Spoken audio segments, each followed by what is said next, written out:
For this final workshop, we were assigned to forecast revenue for the last drop patrol, and I was supposed to help Sally forecast 3 revenues for 2021, 2022, and 2023.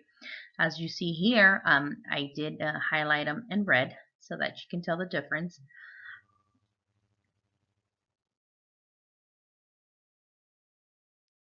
And the way I came upon my findings was that onto the Excel tab under the Data tab, I clicked on the Data tab, and then I went onto Forecast Sheet, and Excel created the graph for me here.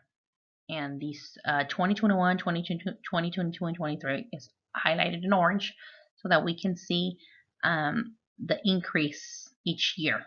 And as you see here, I did highlight it in red as well. You can see the increase of 28,333 with 92 cents in 2021.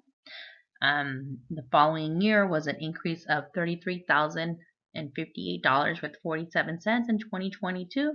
And finally, we have an increase of 34,207 with 72 cents in 2023, which is, you can see that the last drop patrol has been doing really well, as it started in 2012. Some of the concepts or ideas that I did learn in this course was that Excel is probably the best tool that someone can utilize in both personal and professional environments, because the functions are all there to calculate using any type of data that you have. Another thing I did learn was that once you insert your data into an Excel worksheet, you can transform it into anything.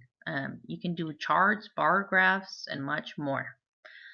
And then I also learned that the closer the R-square is to 1 in a trend line, the better the data fits into it, making it the best fit line.